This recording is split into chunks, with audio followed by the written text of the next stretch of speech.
Salut tout le monde, alors bienvenue dans cette nouvelle émission de Live Scalping. Comme vous le savez, chaque mercredi, on se retrouve pour enregistrer des émissions sur le scalping, où j'interviens sur le marché des indices, notamment le Dow Jones. Donc, comme c'est le cas pour chaque mercredi, voici donc cette émission que j'enregistre pour vous. Alors, pour ceux qui viennent me découvrir, mon nom c'est François Ablé, je suis trader actif et aussi responsable du Global Structured Academy, donc du GSTA, que vous pouvez retrouver à travers sur les réseaux sociaux, notamment sur Facebook, sur YouTube. Et puis également, je communiquerai éventuellement dans les prochains jours concernant, bien sûr, le site qui va être bientôt opérationnel, où vous retrouverez des rubriques qui ne seront pas justement disponibles pour le grand public et qui seront réservées, accessibles uniquement qu'aux membres justement du GSTA. Voilà. Alors, n'hésitez pas à laisser des commentaires en dessus des vidéos, à les liker, à les partager. Donc, ça permet de booster les audiences. Et puis aussi de laisser des appréciations hein, dans la section la section reviews ou bien la section avis sur Facebook. Laissez des appréciations, pour noter le contenu, donc pour la qualité, pour améliorer la qualité des émissions que nous vous donnons. Et puis aussi à laisser votre appréciation pour voir qu'est-ce que vous pensez donc des émissions que nous enregistrons. Donc, il est présentement 9h29. Le marché va bientôt ouvrir, marché US. Et je vais commencer, bien sûr, la séance de scalping. Allez, c'est parti. Donc, a priori, on est plutôt dans des configurations baissières aujourd'hui sur le Dow Jones. On va juste attendre l'ouverture dans à peu près dans moins de 2 minutes. Voilà.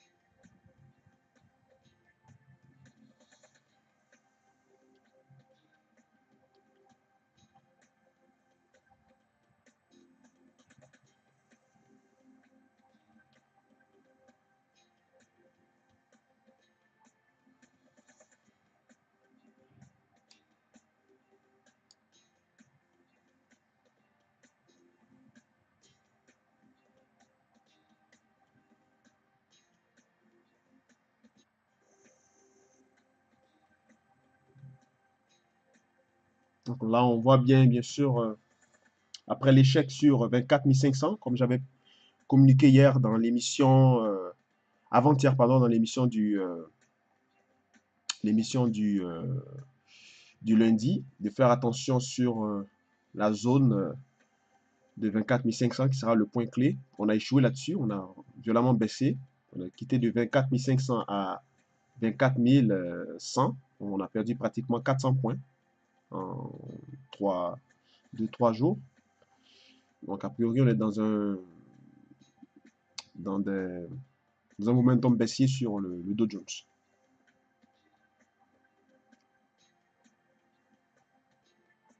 Même si on voit qu'en 15 minutes, le nuage Ishimoku semble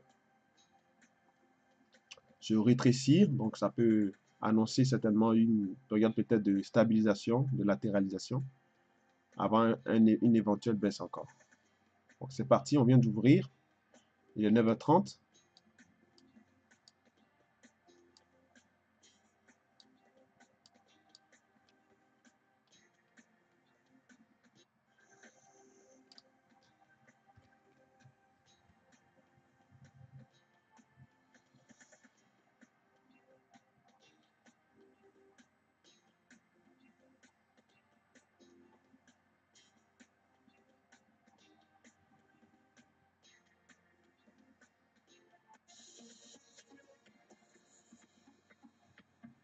Beautiful morning in New York City. Good morning to you all. 25 seconds away from the open. May. We're in May. April has gone, and amongst the gains we have by about a third of 1%. Who saw that coming after the volatility we'd seen in the previous month? Donc là, on semble aller se diriger vers 24 050. J'attendais en fait un point d'entrée pour me positionner en short. Je cherchais à shorter à 24 100. In treasuries as the two-day Fed meeting begins and we wait for that Treasury refunding announcement tomorrow. 295 on a US 10-year, unchanged. Where the price action has been through much of the last 2 weeks is in the FX market and this stronger dollar story that continues to dominate G10 and much of EM. It's a stronger dollar story against everything in the majors. Euro dollar back to 120.19 and down 0.5%. With me around the table in New York is Neil Dwayne of Allianz and Keith Parker of UBS and Kevin Giddis also with us of Raymond James. Neil, you were talking about this crowding out in the previous conversation that comes from treasuries and how you're thinking about how that influences credit and ultimately what it means for equities as well. Walk me through it. Yeah, so basically, if we now have a more issuance from the US Treasury, we have the Fed no longer there as a reinvestor. We have, as we talked in the earlier session, about international investors struggling on a hedge basis to buy US Treasuries. Then US Treasuries are going to potentially crowd out the access to credit, or they're going to reprice higher the access to credit in the markets. Now, with a flatter curve, we were just talking about maybe there's a bit of a pain trade there for margins in the banks, which is one of the big drivers of the equity market, but also maybe the share buyback story where you borrow cheap to buy back your infinite duration and equity, maybe that comes to an end because the cost of credit has been rising. That's the crowding out that I'm beginning to wonder the markets are fearing. So Kevin Giddis, two risks you have to take in fixed income. One's credit, the second is duration. Right. On duration, I guess the conversation I've been having over the last couple of weeks is where's my incentive to take duration risk? Is it south of 50 basis points to take 10s? I don't think so. I need more than that. For credit risk, where's the incentive to take credit risk right now with the front end of the Treasury curve price where it is? So right now, I mean, we've seen spreads on both up in credit and down in credit. Donc on a cassé 24 100. Il n'y a pas eu encore de retour sur 24 100 pour un retest. Je comptais me repositionner pendant le retest, mais il n'y en a pas eu de retour, donc je laisse baisser. On a une violente baisse ici, hein, on le voit là, c'est impressionnant comme mouvement. On a perdu pratiquement 150 points en ligne droite.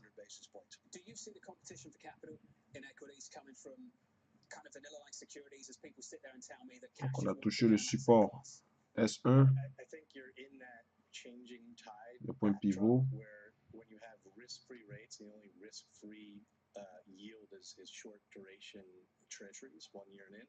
And so as that starts to move above 2%, you typically have money that's gone irrespective of both bonds and equities start becoming more selective.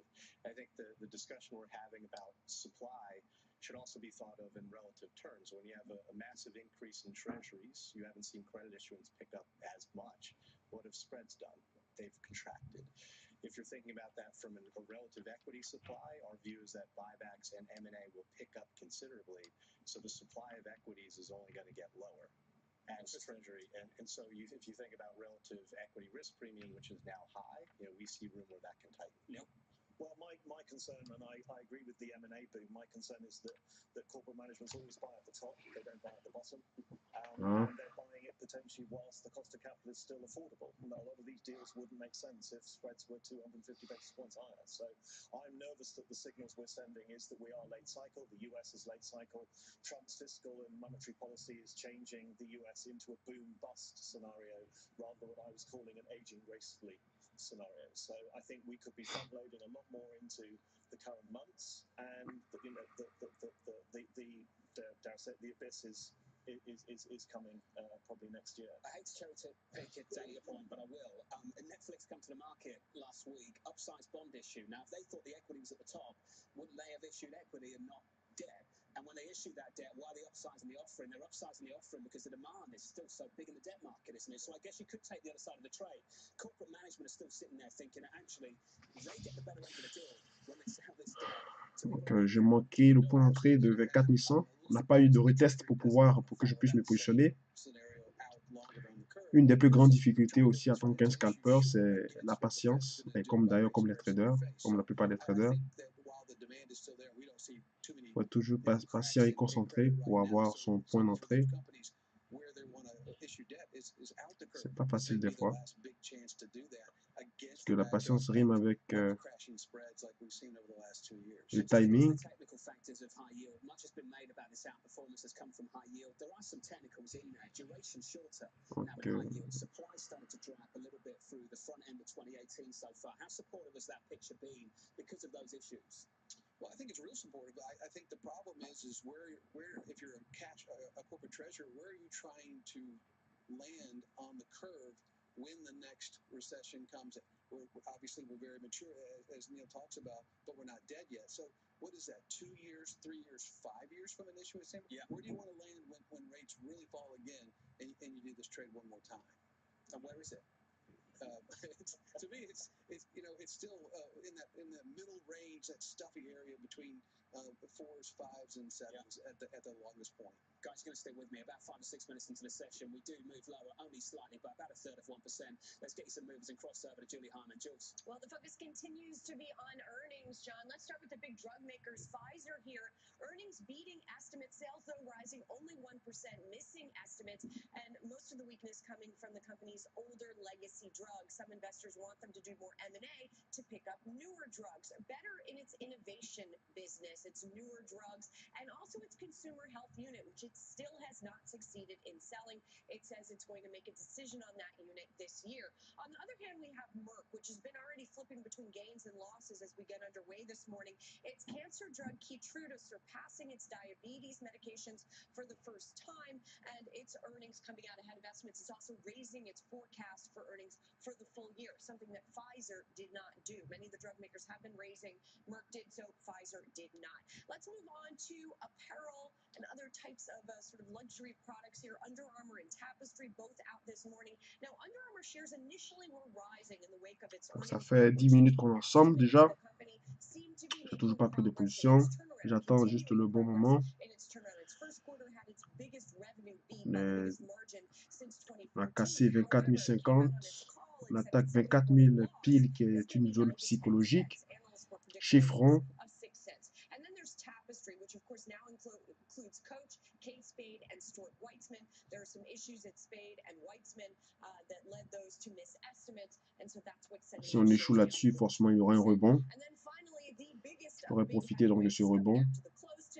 Apple shares bouncing a little bit after some weakness as of late. A lot of En cas questions contraire, for the company. You guys were talking about buybacks. j'attendrai simplement qu'on casse 24 000 pour venir ici, sur la ligne grise pointillée, puisqu'on est dans un triangle symétrique de fond. Donc on peut avoir bien sûr des impulsions haussières comme des impulsions baissières. Donc j'attends. We'll see if that ends up being the case for Apple as well. John? Julie Hyman, great work. Thank you. For more on Apple, we're joined on the phone by Mike Olson, Piper Jaffray analyst, who has an overweight running on the stock and a $200 price target. Mike, always great to catch up with you. Just check the Bloomberg. The last time that Apple actually missed to the downside on earnings, Q2 2016. We seem to always do this. We lower the bar for them, and then they beat Mike. What's your base case for later? Yeah, it could be a bit of a mixed bag for Apple tonight, and our estimates are a bit below for the March quarter, slightly below the street, and obviously the negative potentially being around iPhone units, as there's been a lot of chatter from component suppliers and others suggesting lackluster unit volume, especially for the 10. That said, at this point, really, who doesn't know that? I think you'd have to be living under a rock to not have heard that there's risk to iPhone units at this point, so we think it's largely baked into the stock. Baked into the stock in the here and now. Is the guidance baked into the stock as well, Mike? Well, that's a good question. I mean, if you look out to next quarter, numbers have come down to some degree.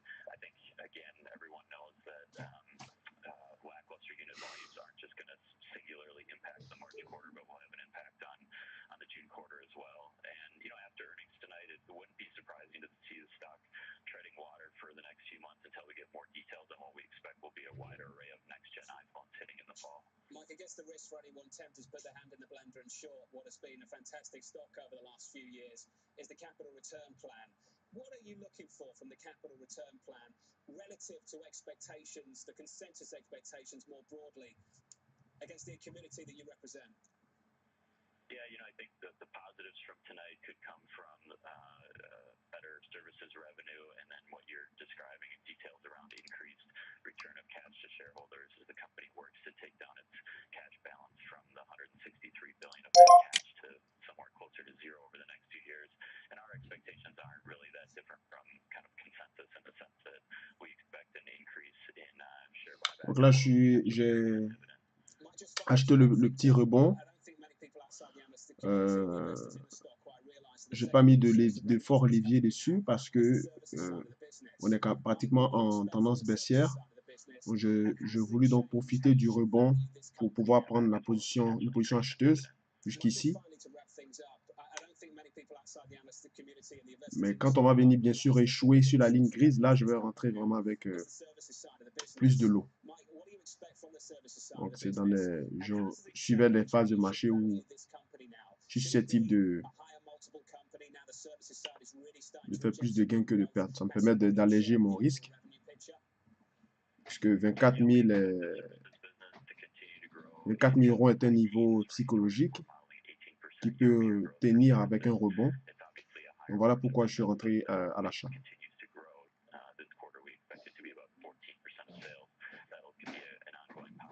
Pour juste profiter de ce rebond, mais j'ai pas mis beaucoup de lot régulier là-dessus.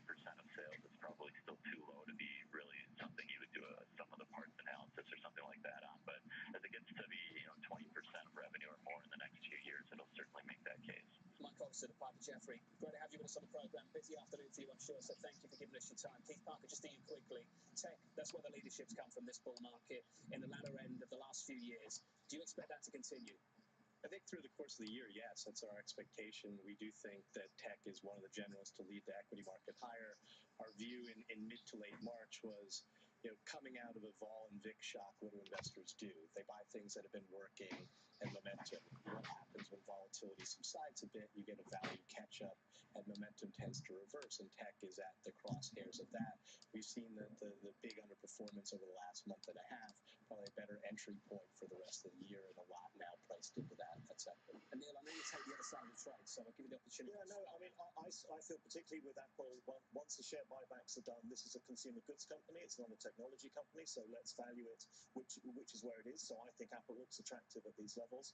But I think the mood music on Google and Facebook is regulation is coming. It's going to come out of Europe to start with. I think the privacy issue is going to run along, and therefore I look at it and go, we need new tech to take us forwards from here rather than the old tech, which has done such a great job in the last 7 years. The investor perspective on technology, guys, really appreciate your time. Fantastic panel through the morning, at least that's my opinion. Neil Dwayne of Allianz, Keith Parker of UBS, and Kevin Gillis of Raymond James. Thank you. And the market's about 12 or 13 minutes into the session, a story looking like this. This Tuesday morning, equities here in the United States, negative a third of 1% on the S&P, down 0.6% on the Dow. The big story coming to you from the FX market, a resurgent US dollar after taking an absolute battering last year and posting one of the worst annual losses for the US dollar in about a decade. That dollar strength story is still there. Dollar yen approaching 110, euro dollar flirting with 120 and breaching that level, flirting with that level at least. We're down by 0.5% on the day so far.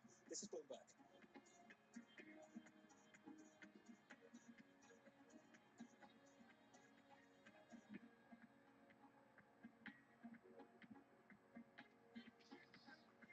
Le moment, le 24 000 tient. C'est un chiffron, donc forcément il y aurait des réactions là-dessus systématiques. Alors s'il tient, donc je voudrais profiter du rebond. Dans le cas contraire, ben, je vais couper ma perte. Donc très légère perte, puisqu'on semble tenir sur la zone.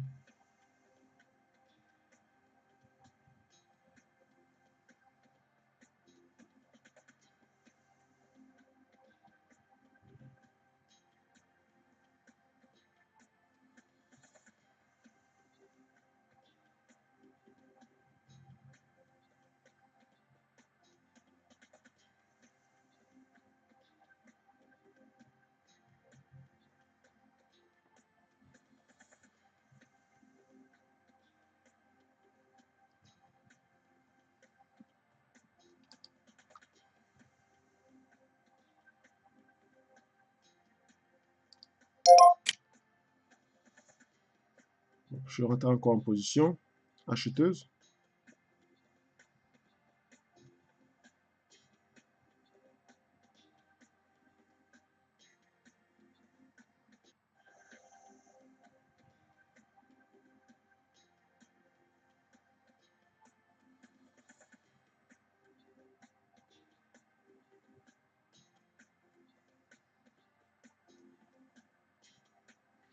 C'est sûr que des fois, avec le slippage, j'ai un peu de mal au niveau de mon entrée, puisque je souhaitais rentrer aux alentours de 24 005, 24 000, 24 000, 24 500, mais je suis exécuté aux alentours de 24 017 et 18, donc c'est un peu difficile.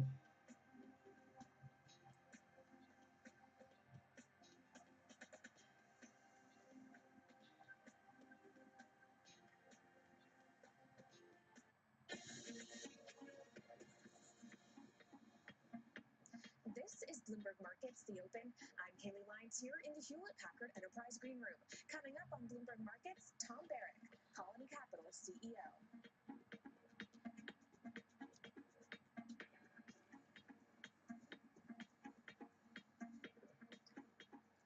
Twitter boosting its arsenal of content, teaming up with media giant Walt Disney to create live sports programming and other material for the social media platform. The announcement sending shares higher as Twitter broadens its appeal and competes against larger rivals like Facebook.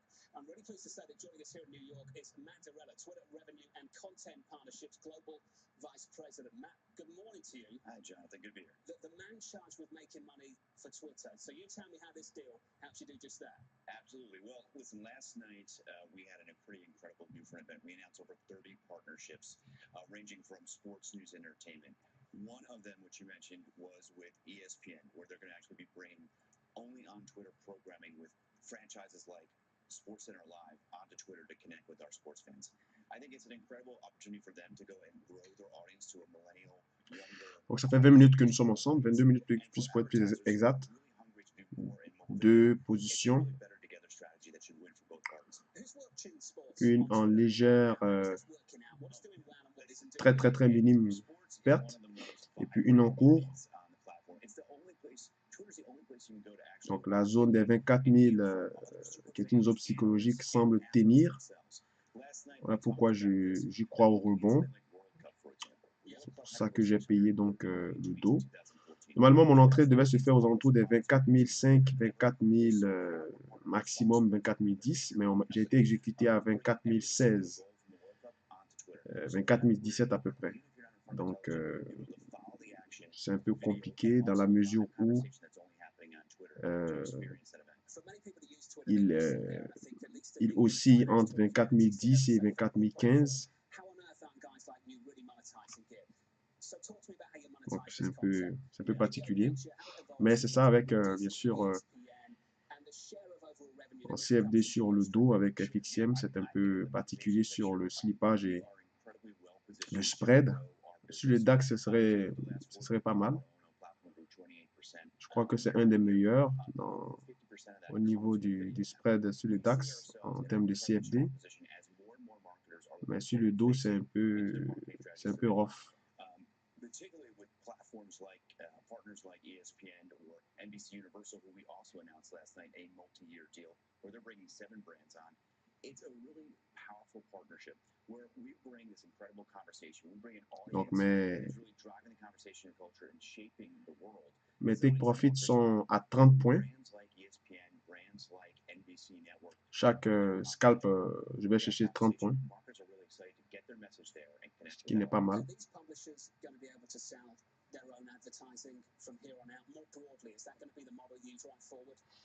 Mais comme nous sommes dans une position plus ou moins, nous sommes dans une phase de marché plus ou moins baissière, payer un marché en tendance baissière, il faut alléger la position de sorte que si on a tort, bien sûr, ça ne soit pas trop d'une grande amplitude, la perte ne soit pas d'une grande amplitude. Voilà pourquoi j'ai seulement payé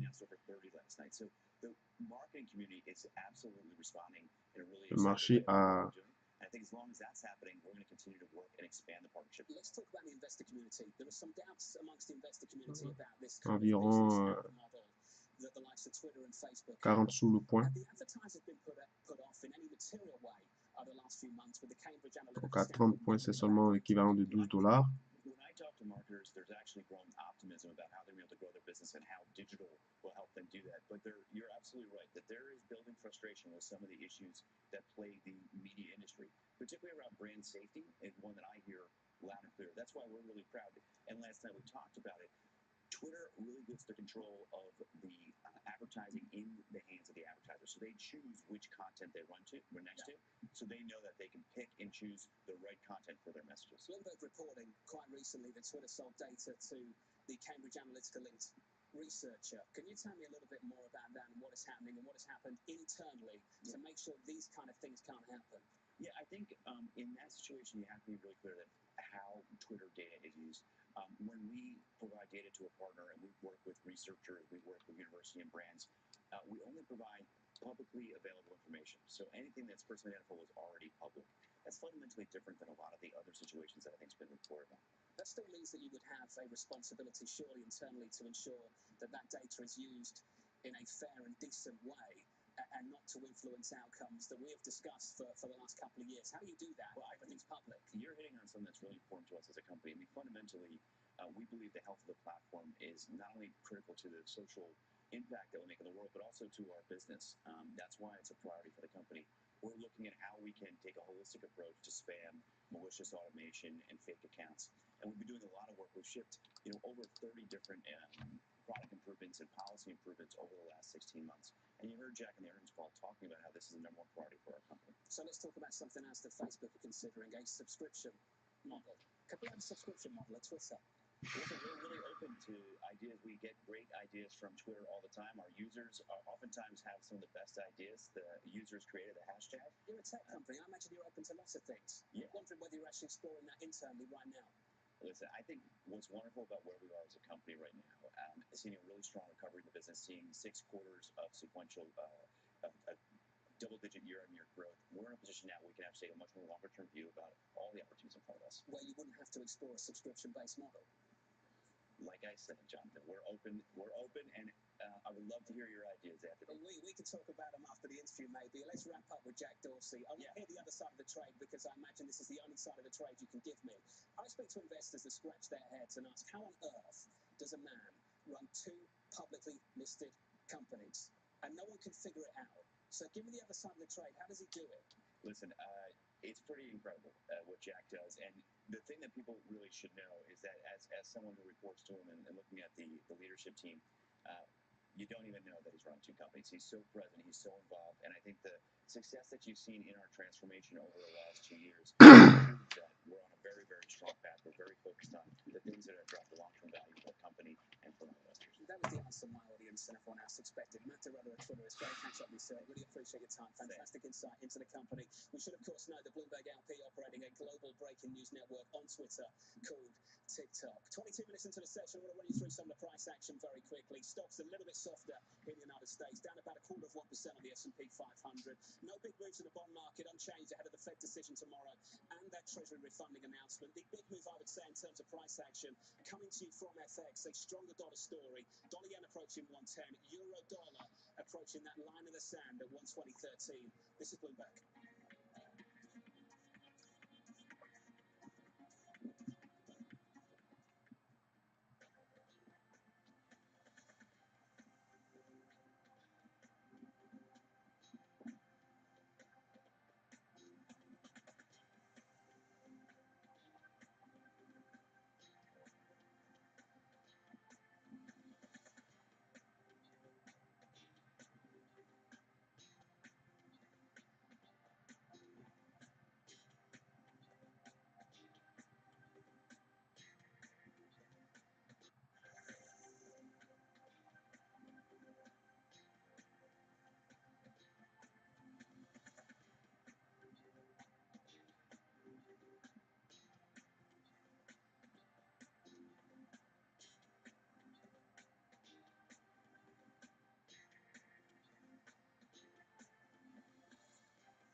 Time now for the trading diary. What you need to be watching this week. Apple reporting earnings after the close today. Wednesday, we get the Treasury refunding announcement in the morning. Then in the afternoon, 2 p.m. Eastern time, that Federal Reserve decision coming out. Look out for that. Tesla reporting its latest results after the closing bell tomorrow. A lot's going on, and then we round out the week. A really interesting, busy week once again with a payrolls report this Friday here in the United States. So that does it for this program. 26 minutes into the session, the story. Donc, j'ai sécurisé ma position, je l'ai mis flat et je laisse faire le marché. On a vraiment tenu sur 24 000. C'est dommage que je n'ai pas été exécuté là où je souhaitais rentrer, c'est-à-dire à 24 500.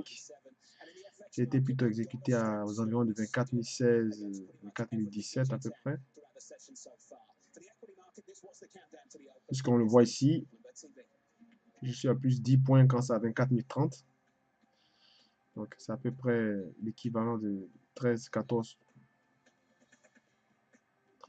points.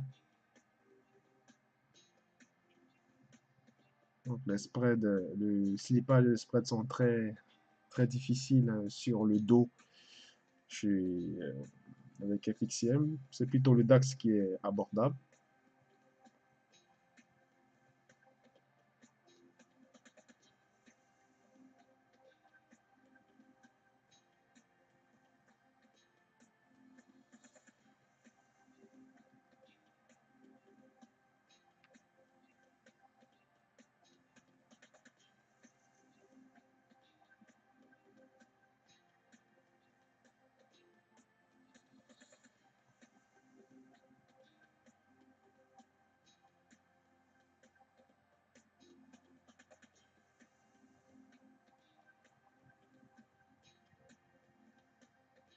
C'est sûr qu'en marché futur,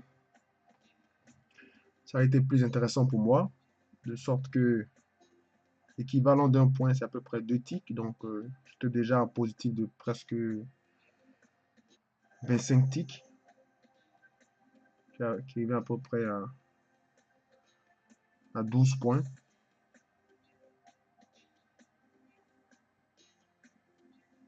Le 25 ticks à 10 $ par contrat sur le dos, c'est pas mal, hein? Mais bon, pour le moment, c'est avec le CFD qu'on travaille, donc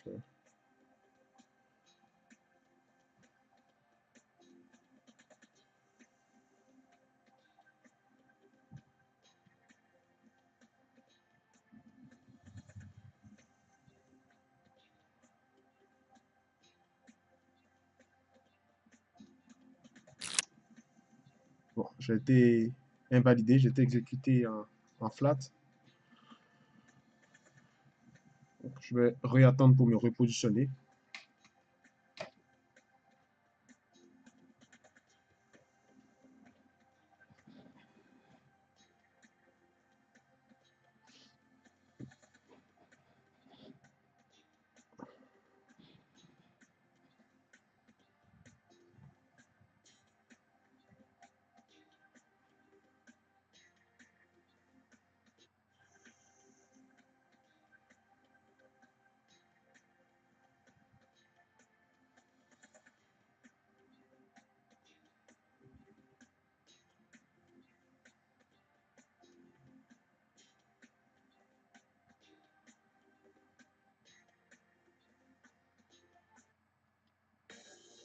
It is 10 a.m. in New York, 3 p.m. in London, and 10 p.m. in Hong Kong. From New York, I'm Bonnie Quinn. And live from London, I'm Caroline Hyde. Welcome to Blue Red Markets.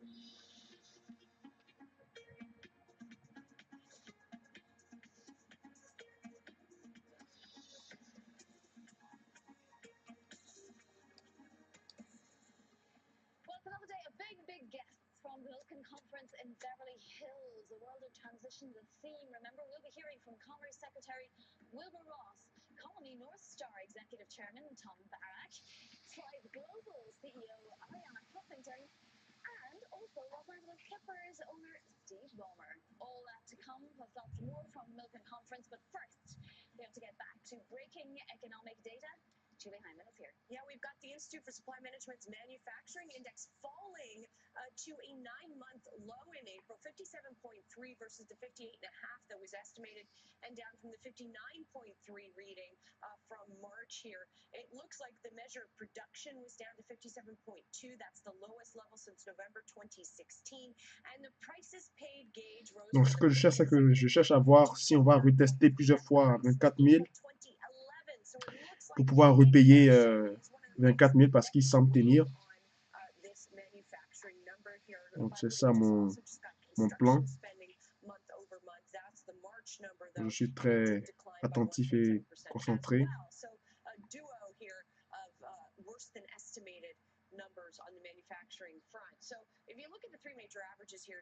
J'attends qu'on revienne de retester 24 000. Et si on échoue là-dessus, je vais certainement le payer. Ça renforcerait l'éventuel d'un signal haussier, bullish, de façon progressive, hein, parce qu'un marché ne passe pas de baissier à haussier. Il y a une phase d'abord de stabilisation, de neutralité, et après il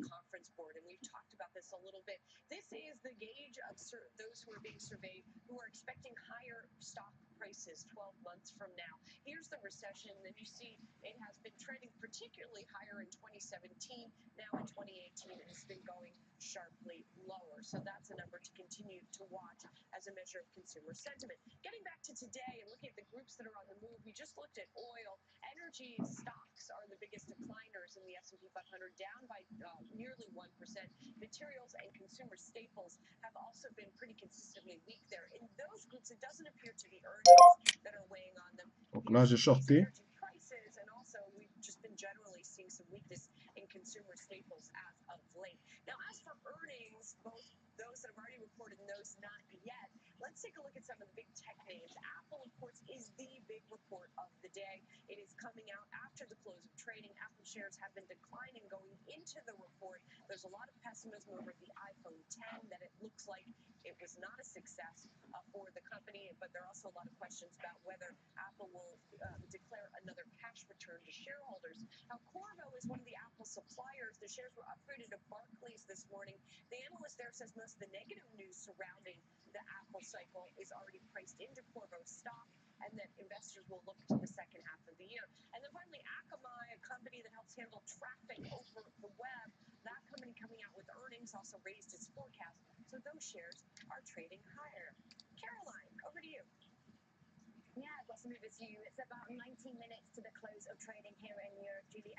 Well, it's been a pretty quiet day. Given most countries, they're off celebrating the May Day. Pour l'instant, c'est bien parti.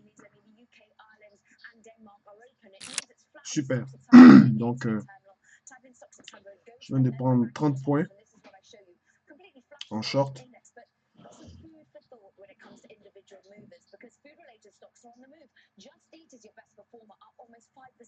Its numbers coming in strong, international growth looking good. Meanwhile, Ocado is another retailer here in the United Kingdom. It's an online focused one, up 3%. Donc, le marché est vraiment baissier malgré qu'on a tenu sur 24 000. On va voir donc si on a bien sûr, si la S2 tient ici, 23 900. Et l'équivalent ici de la ligne en gris ici, dans le triangle symétrique.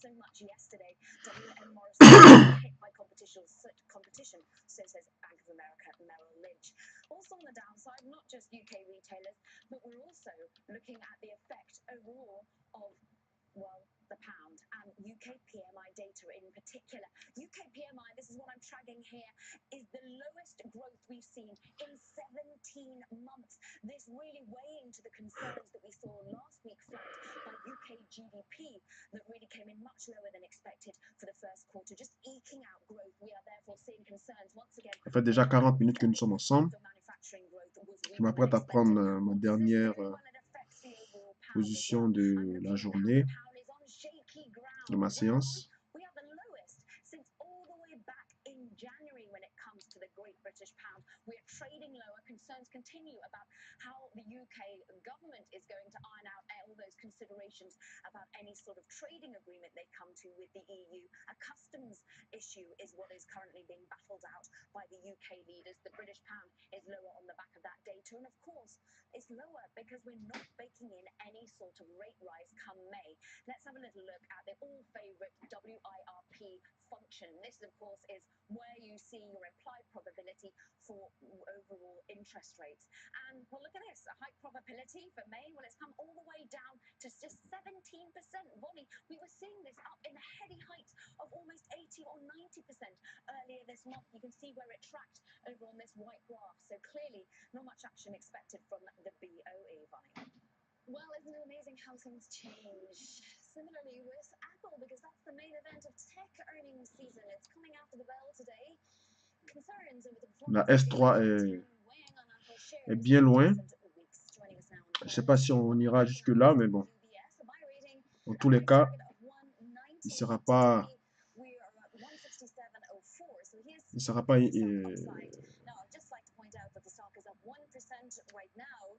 inopportun de se positionner en short. Parce que si 23 900 tient, qui est l'équivalent de la S2 ici, on peut avoir un rebond à très court terme pour aller juste chercher les 24 100, 24 000, pardon. Ça pourrait être là peut-être notre point d'entrée, ou disons 24 980. Of iPhone, there's some numbers as low as 35 million. So it's really a question of the outlook. And pretty much every supplier to Apple has already projected in their earnings announcement that the June quarter would be weak. So the question tonight is just how weak is it? What can the likes of China save Apple? Those are some of the big questions investors will be asking, because clearly right now the US isn't going to do it. Well, that's right, Bonnie. And, coming into the year, we and most analysts expected a pretty good uptick this year in China. There were some 70 million iPhones sold in China 3 years ago, and it seems like it's time for an upgrade. Although Apple did see some growth last quarter in China, we're expecting units to be relatively flat. We're now thinking that China's not going to see a lot of growth. We think that you're seeing a bit of a elongation of the upgrade cycle, much like we've seen in other parts of the world. It's not that the Apple brand is not still aspirational. It's that the market's not really growing, and Huawei is kind of the other major player at the high end, much like Samsung is in the U.S., so there won't be any huge share shifts. So I think the report in China will be okay, but it's not the growth that we would have expected 6 months ago. Will there be some salvation in bringing out a lower cost phone? The 10, according to an analysis, cost $115 more to make than the 8, for example, and so obviously that pushed the price higher. Is that what Apple should do going forward, Stephen? Well, I'm not so sure. There is this narrative that the 10 is overpriced, but the 10 is really setting the foundation for the next decade, as Apple has talked about it. We actually do think Apple's having a lot of success moving people to higher price points. You've probably doubled the percentage of Apple buyers now spending $700 or more on a phone. And if you don't like the 10, there's lots of alternatives. Now, there is talk in September of a new LCD-based product coming out at more like $700, which probably would help Apple in that mid-range. I think the high end's doing well, the low end's doing well, the mid-range is probably weak. But I'm not sure that Apple needs to cut prices dramatically. Je vais shorter. That price point could help. Stephen, talk to us about buybacks. What sort of level are you expecting today? Well, the company has about $125 billion of excess cash, so we're expecting the dividend to be bumped up at least 20 to 30%, perhaps more. And if the company does that, they can afford to buy back, close to 10% of the shares every year for the next, say, 4 years. So I think the question is the amount of the buyback, probably be an incremental $100 billion or so, and then also over what time frame. And some people might be thinking 2 or 3 years. I would think it's going to be longer, maybe 3 to 5 years. But the fact is that the company's sera ma dernière position de la journée, de la séance, je vais dire. We've talked about the iPhones themselves, which of course still make about 2/3 of the overall revenue of the business. We talked China, we've talked buybacks. The other key issue is going to be the services. This is where a real Actuellement, le bilan est plutôt positif. How much are you expecting out of the services side of the business, and how big does it have to become as a portion of revenue for us to stop caring quite so much about the iPhone sales levels? Ma quatrième position, donc une position flat à 0 $, une position en gain de 120, une autre position en légère perte environ de 9, et celle-là qui est en cours. On va voir donc l'issue de cette position.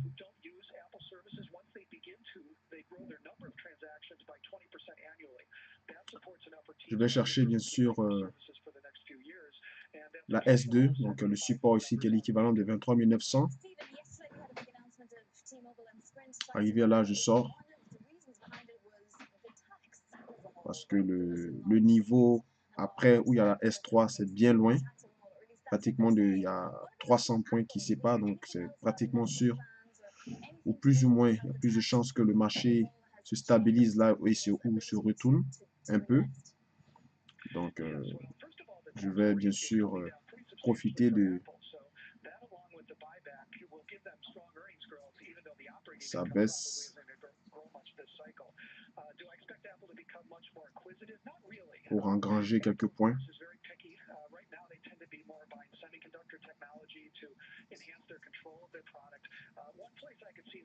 Ça fait déjà 45 minutes que nous sommes ensemble. Séance plutôt satisfaisante.